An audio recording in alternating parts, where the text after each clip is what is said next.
Hello everyone, good morning, welcome back to my channel Sohini's blog. আশা করছি সবাই ভীষণ ভালো আছো। তো দেখো, এইটা হচ্ছে সেকেন্ড ডে মর্নিং, দিদুনরা আমাদের বাড়িতে আসার দ্বিতীয় দিন। আর আজকে সকাল সকাল বসে পড়েছি আমি ব্রেকফাস্ট রেডি করব বলে। তো আজকের ব্রেকফাস্টে থাকবে ঘুগনি আর মুড়ি। তো সেরকমই দিদুন আমাকে পেঁয়াজ, রসুন, আলু সব কিছু আর কি কেটে বেছে দিচ্ছিল।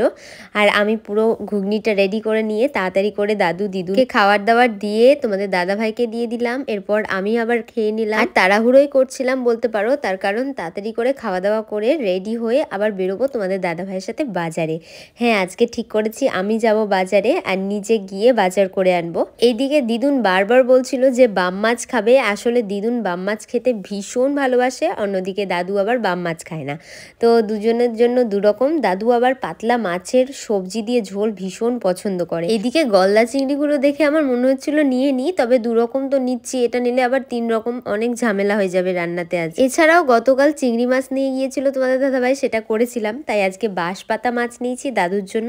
মাছটা তো কেটেই আনা হয়েছিল, আর আমি পরিষ্কার করে নিজে হাতে দাদুর জন্য ছোট মাছের সবজি দিয়ে পাতলা ঝোল বানাবো। এদিকে কাকিমা আমাকে সব সবজিগুলো বানিয়ে দিয়েছে। এখন বাম মাছের জন্য পেঁয়াজ রসুন কাটছে, আর আমি দিদুনকে বললাম বাম মাছটা তুমি পেঁয়াজ রসুন দিয়ে মাংসের মতো করে করো, তোমার হাতের বাম মাছ খেতে দারুণ লাগে। দিদুন তো বেজায় খুশি রান্না করতে পেয়ে। আসলে দিদুন দুদিন থেকে বসে বসে দিদুন বিরক্ত হয়ে গিয়েছে, তাই রান্নার কথা শোনাতে দিদুন এক গাল হাসি দিয়ে বলল ঠিক আছে।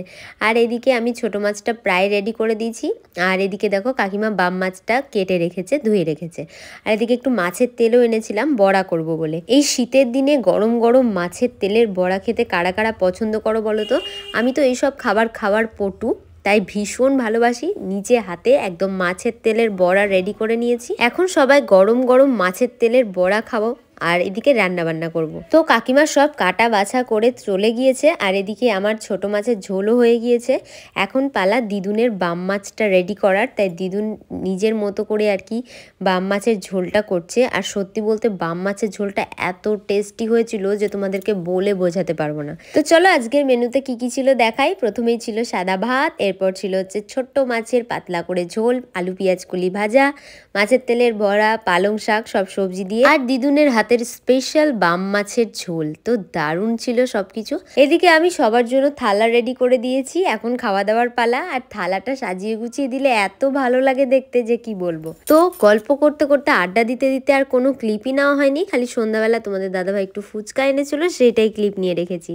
এইটা হচ্ছে নেক্সট ডে মর্নিং। আসলে আমি ভেবেছি দিদুনরা যে কয়দিন থাকবে দিদুনদের সাথে কিছু ভিডিও ফুটেজ সবকিছু নিয়ে রেখে দেবো আর তোমাদের সাথে শেয়ার করব।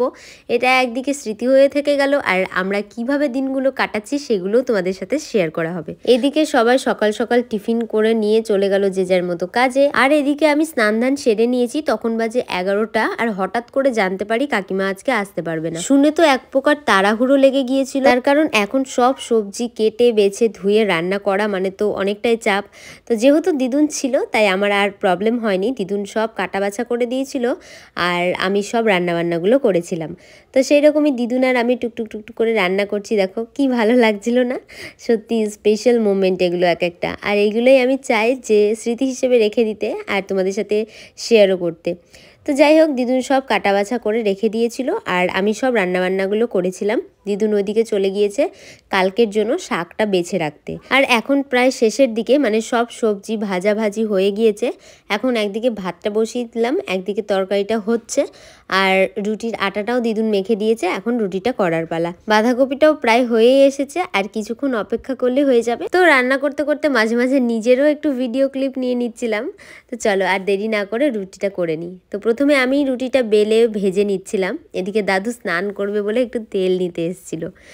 তো প্রথমে আমি নিজেই রুটিটা করছিলাম। তো দিদুন বললো যে আমি তাহলে বেলে দিই আর তুই তাহলে ভেজে নে। এলাম ঠিক আছে। তাই দুজন মিলে মিলেমিশে করলাম। আর এদিকে স্নান ধান যেহেতু হয়ে গিয়েছে, রান্নাবান্নাও হয়ে গিয়েছে, তাই একটু বসে বসে রোদের মধ্যে বিস্কিট খাচ্ছিলাম। তো রোদটা ভীষণ মিষ্টি লাগে। আমার গেটে পুরো রোদটা আসে, তো তাই এত ভালো লাগে রোদটা। তাই রোজ স্নান ধান সেরে আমি একটুখানি রোদে বসি, তাহলে আর ঠান্ডাটাও লাগে না, চুলটাও শুকিয়ে যায়, মানে সব কাজ আর কি একসাথে হয়ে যায়। এদিকে খাওয়া দাওয়ার টাইম হয়ে গিয়েছে, তোমাদের দাদাভাইও চলে এসেছে। আজকে মেনুতে ছিল ভাত, রুটি, বাঁধাকপির তরকারি, বেগুন ভাজা, টমেটো দিয়ে মটরের ডাল, কুমড়ো ভাজা, শাক, তারপরে ছিল পাঁপড় ভাজা। আজকে তোমাদের দাদাভাই বলছে আমি কিন্তু রুটি খাবো, আমি ভাত খাবো না। আসলে সে রুটি খাওয়ার পোকা, তাকে প্রত্যেকদিন 2 বেলা 3 বেলা করে রুটি দিলেই সে রুটি খাবে। আর আজকে যেহেতু নিরামিষ শনিবার, তাই আমিও আর জোর করলাম না, ঠিক আছে ও রুটি খেতে ভালোবাসুক তো রুটিই খাক। তো এদিকে আমরা খাওয়া দাওয়া করে একটু রেস্ট নিয়ে চলে গিয়েছিলাম হাঁটাহাঁটি করতে, ঘোরাঘুরি করতে। আর তারপরে আসার পথে দাদু আমার জন্য বিরিয়ানি কিনে এনেছে, তাই আমি আজকে তাড়াহুড়ো করে রাতের খাবারটা খেয়ে নিয়েছি।